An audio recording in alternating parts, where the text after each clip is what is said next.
Hello, this is Action of History, and today's topic is what is the cheapest way to get into wargaming? Before I get into that, I have to mention I made my own miniature game that is still in the beta testing form and is not totally ready to play, but is easily ready to be tested and have fun with. It's just not perfect for competitive play yet. I'm still developing that game, and when it's done, I plan to answer this problem of cheaper games. Having said that, let's get into it.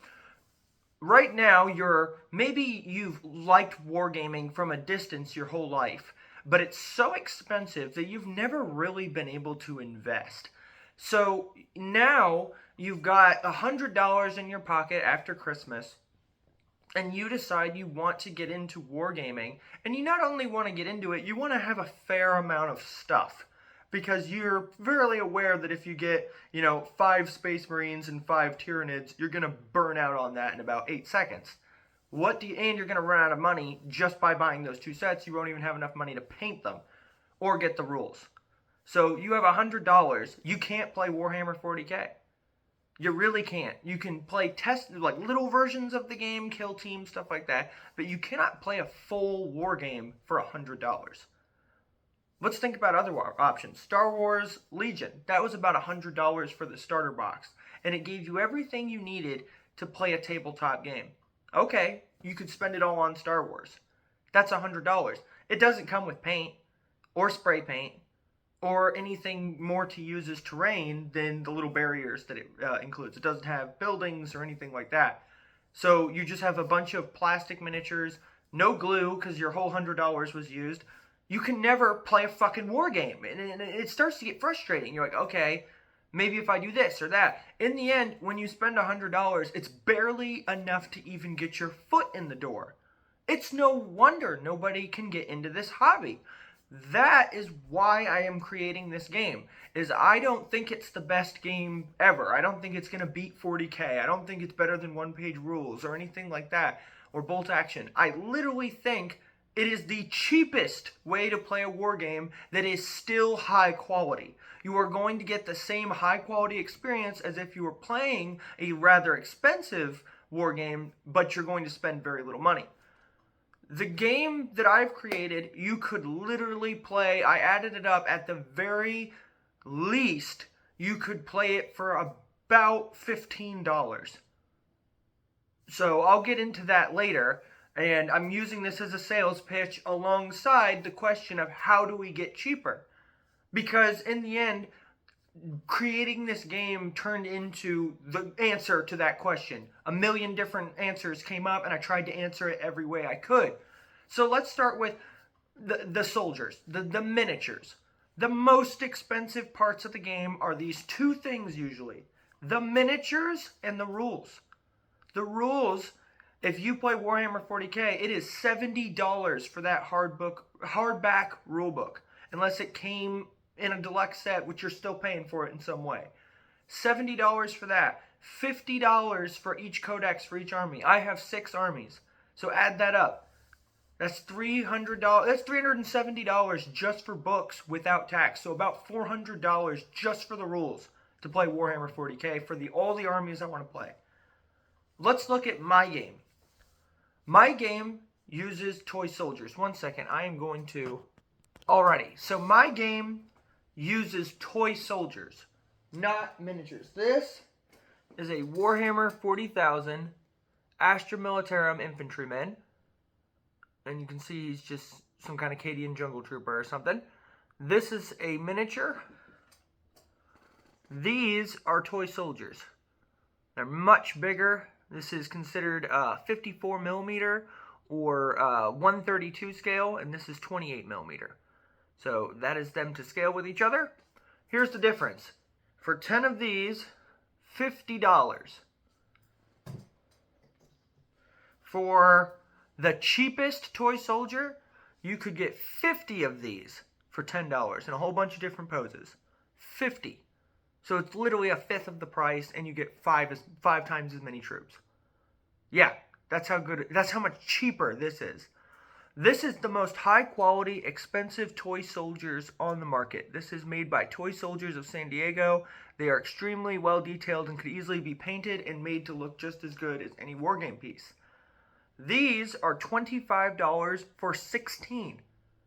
So if you wanted two armies, like these German bad guys, you could get one set of them, that's $50. A measuring tape, that's $55. A set of dice, we'll say that's $65. And then you have the free rules. My rule set is free for playing with these types of toy soldiers for the game. So you have a free rule set, which leaves you $35 to spend on terrain. I am going to now show you how far I took $35 to make the cheapest terrain and the best that I've ever made, my handmade terrain. So let's go look at what $35 created. First, a massive shout out to my girlfriend who built the vast majority of this new terrain out of scraps from the yard and was able to make some wonderful new terrain pieces. Say you don't have the money to purchase something like these tan buildings or these little wagons or perhaps these gray brick walls or this nice special fence that I bought from Michael's. You know, any of those things, what do? You don't have the money. Well, this is what I did. I took from Michael's, I got this piece of, like it was a sheet of these plants. I cut them up and turned it into these little bushes. And from above, they really do look like crops or something. It really works. My girlfriend made me these, they're these graves. And they're supposed to represent like a guy who's been buried with rocks. And then a cross has been put there. Then she made these Z-shaped fences that are very common to see at Gettysburg. She made me these, and so these were totally free. These didn't cost $1. All they cost was a little bit of hot glue, maybe 20 cents of hot glue. And it's like this. She made me this fence as well, this cannon port, this small bunker, which is unfortunately falling apart. I made that little cannon port over there. She made another little fence over there. This entire fortress is actually just a chunk of foam that came with a mini dishwasher. And I wore it down and added some foam and suddenly, or some fluff, and suddenly it looks like a fortress. So we built an entire fortress, an entire battlefield of wooden terrain. Not to mention, check out this. You guys are going to love this. This is her current trench project. And so she's building this trench.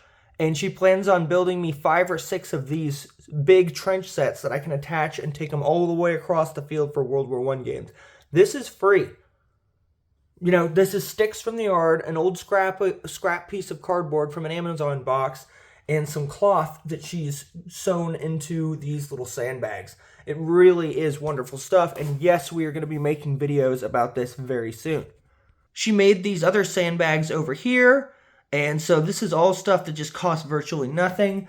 This barbed wire, that is a pipe cleaner. I burned the fluff off of it, curled it around a pen, and then made these 2 little cross things that you always see on D-Day. I made those out of sprues for a Warhammer kit and then painted them silver.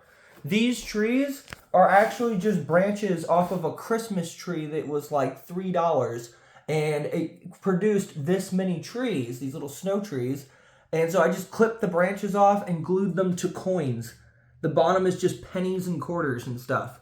So it's just a branch off of a Christmas tree glued onto a penny. And it makes a pretty good effect. So these are just Christmas buildings. Like that's just a Christmas building. You can see all the foam I shaved off of the styrofoam fortress. And you can see it doesn't look perfect, but it certainly looks like a worn down fort. And all I did was drag a knife across it and then spray paint it with whatever paints I had left in the garage kind of thing. Here's an old ladder that we made that's starting to break already. But you can see we were really able to create worlds with this terrain.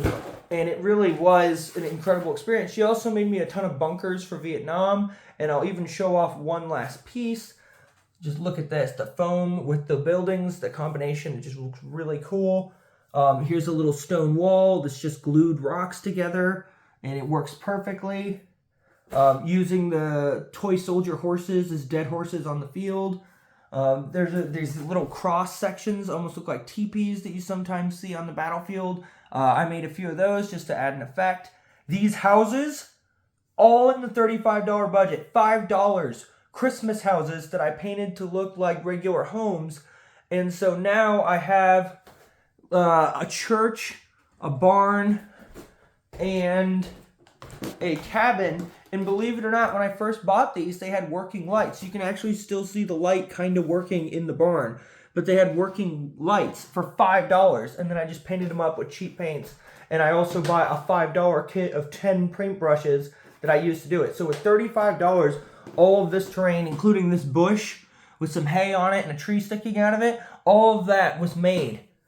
The only things that weren't were like these Christmas trees here, these tan buildings on the inside, and these little gray walls. Other than that, it was all created in like a week.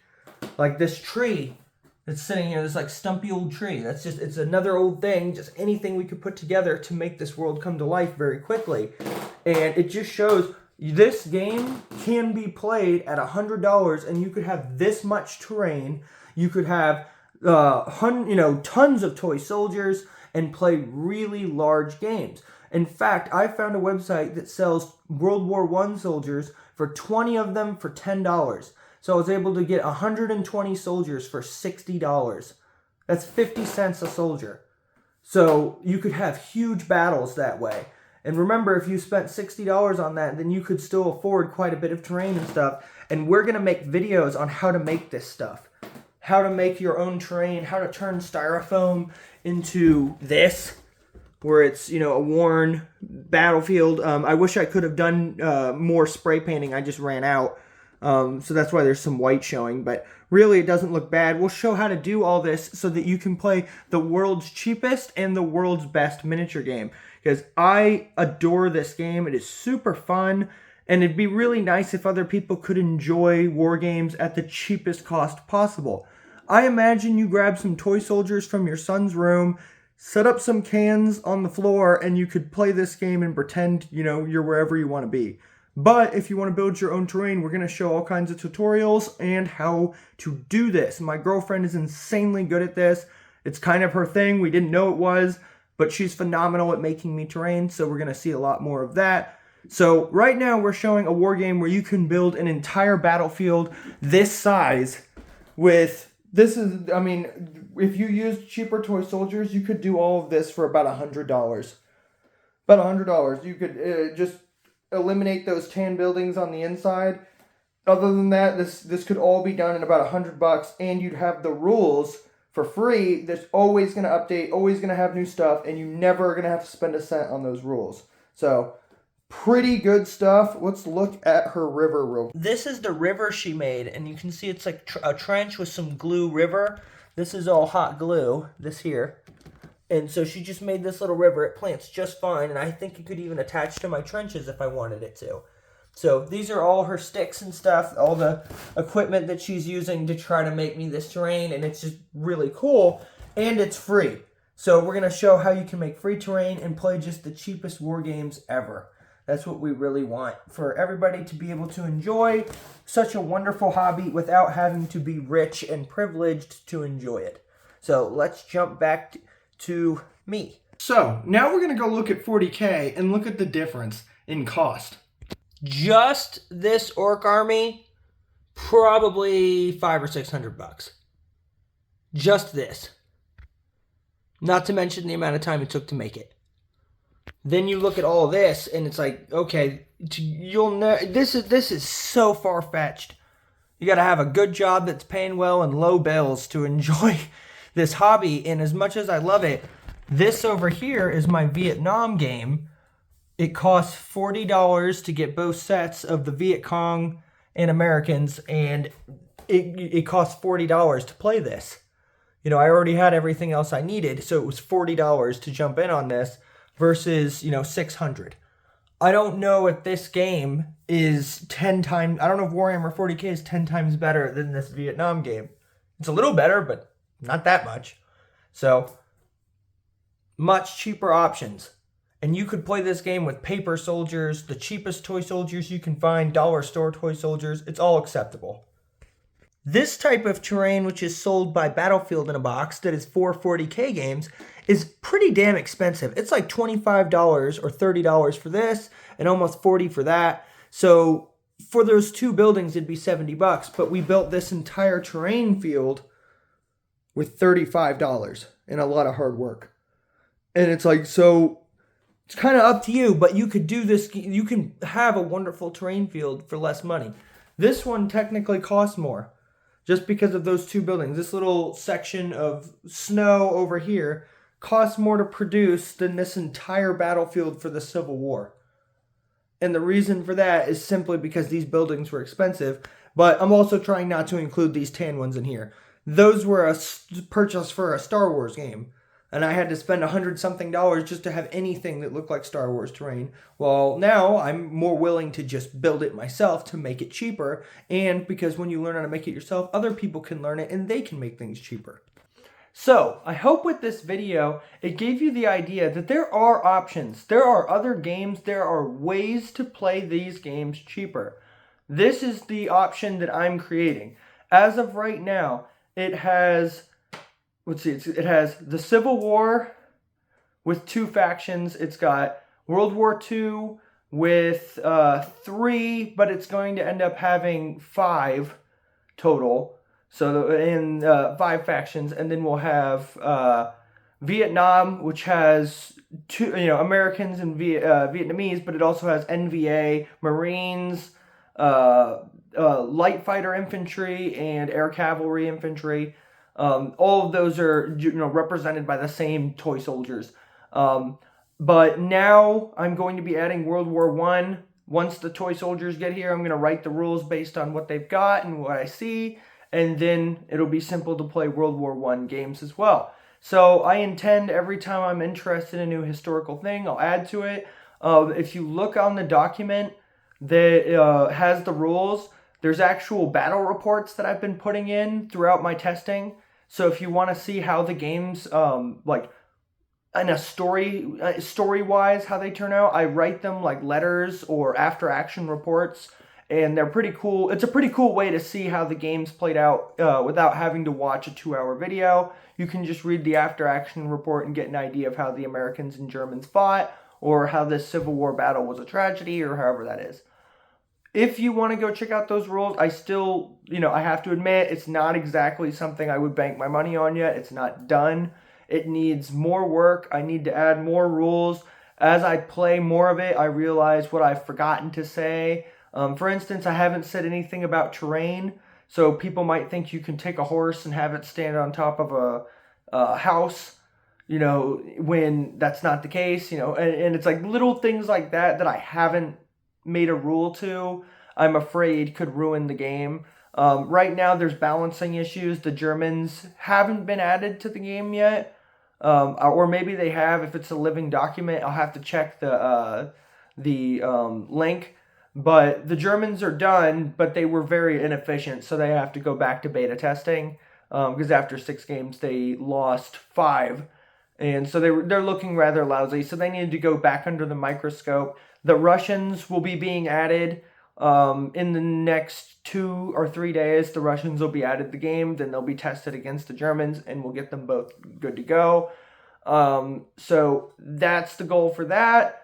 Eventually, the U.S. Marine Corps is going to be added to World War II as its entirely own faction. Like, you can play U.S. Army or Marines. There were enough toy soldier options that was actually something that could be represented. So you can officially play as the Marine Corps for World War II or the U.S. Army. And you can even play airborne infantry and stuff like that. So that's the good stuff. World War I coming is going to just have 2 factions. It's right at the beginning. It will be Britain and Germany, and then I intend to add others. But to be honest, I think it will face the same. It'll probably have the same rules as the Civil War, where there's just a few differences depending on which side you're playing on. But genuinely, bolt actions are bolt actions. This is that. Things will be pretty consistent across both sides. Both sides had very similar weaponry. You know, maybe the British get a volley rule because of their Lee Enfield rifles, stuff like that. Basically, World War One should be coming out within the next 2 weeks. Probably less. I just don't have a shipping date on when those will arrive or where they're coming from, so it could be a long time. Having said that, check out Armies in Plastic if you want really cheap toy soldiers that aren't the best quality but are cheap as hell. And you can get any era in history you can think of. They're going to have it Napoleonics, Cowboys, Alamo, Rome, Modern Warfare, Vietnam. Anything you can think of, they probably have it. And they have a lot of it. You'd be surprised to find 3 or 4 pages of World War I options, which I was shocked to see. Same for Napoleonics. There was probably 50 to 100 different infantry options for Napoleonics, which is just really great. The options are still there. So if you want to get into a cheap war game, this is the way. I do think eventually I'm going to write rules for a futuristic game, not based on history, within Action of History, which will be like, almost like the game Battlefield 2042, where it's, there's wars in the future with robots, aliens, things like that. I might even try to have a cool science fiction mode. I really am thinking about adding like a mode where you fight monsters, zombies, anything like that, where you use the rules for your army in its era to fight zombies, Godzilla, King Kong, Frankenstein, whatever the hell you want to fight. I'll probably just have monsters of different sizes, describe their strengths and abilities and things like that. And that'll be for fun Halloween modes. You want to have zombies attack at the Battle of Gettysburg. Instead of atomic bombs being dropped on Japan, you've got Godzilla attacking. If you want to do stuff like that, I think this game is eventually going to get that playful and fun, where not only is it representing accurate, dangerous warfare that is really intense, but can later represent fighting science fiction based enemies or even fantasy. Because I think it'd be really cool to have like monsters versus your Romans and stuff like that too. So that's the plans for my game. It's called Toy Soldiers Action of History. You can check out the beta format in the description of the channel. And it's pretty cool. Like I said, it's not in a perfect state right now. It is playable. You could play it. My only concern is it may not be balanced, and it might be missing a few rules that might leave you confused. Like when I first released it, it didn't actually have deployment rules. So it never said how you start a game. And the reason was I was really loose on that in testing. It didn't matter. It was just whatever made for a good game. So, figures. I think what I should probably do is put out a video where I read the rules, like where they're scrolling and I'm in the corner, and you guys and I read the rules, describe the game, and have you guys have a decent understanding of that. And then there will also be an entire video of a battle. I was going to use the Battle of Fort Pillow, because it showed that cool description. The battle you just saw with the styrofoam fort is the Battle of Fort Pillow, 1864, Tennessee, April 12th. And the reason that I was going to do that battle was because it was one of the better examples of a fortress being assaulted by a large Confederate force. But I think it would actually make a good example game. That, or I'll do something with the Germans versus Americans, or something really simple to show what the game is, and I'll show an entire battle of going back and forth, how quickly casualties mount up, the abilities that you have, how they're used, why certain abilities are really good, and why others aren't, all that kind of stuff. So the game is rolling out. It's right now just in a, hey, I'm in a beta phase, come check me out. I could be the answer to your cheap wargaming problems. But until then, there are other cheap wargame solutions. There are ways to do it. I just think I'm putting out a new one, another way to do it. That's I know is a high quality game, highly tested by a veteran of both wargaming and an ex-military, ex-infantry medic who knows if a wargame feels right or not. And this one has that right feel of devastating firepower, suppressing fire, destroying squads, aircraft flying through the air, the sensation that, what you hold in your hands could be the difference between your life ending and the enemies. I like to have all that in the game, and it's all there. So this was my answer to what is the cheapest war game that you can play. Cheapest war game you can play right now is likely mine, because you could play it for $50. You could play it for $30. It all depends on how cheap you want the toy soldiers, because you got free rules. If you have anything that can measure, a measuring tape, a ruler, anything like that, and a set of, let's say, 5 dice, you would be cool to play with as many soldiers as you have. If you have 5 tan and 5 green, you're good to go for a game. You can play right then. So the good thing about it being cheap and the low investment is if you don't like wargaming, if it doesn't make you feel invested, if it just feels like crap to you, you don't have to stick with it. You can just say, I'm not gonna keep playing this. This isn't for me. And the investment is $10 worth of toy soldiers, as opposed to hundreds of dollars worth of Warhammer miniatures that you don't know what to do with now. And it's like, this is a low investment. I don't require painting. My game it would not be any better if your miniatures were painted. I'm sure it would look cool, but it doesn't make the game function better. If anything, it makes it more confusing, because it's easier when they're just gray or blue and you can just say, oh, good guy, bad guy. So, that's what I have to say today. Action of history. Thank you.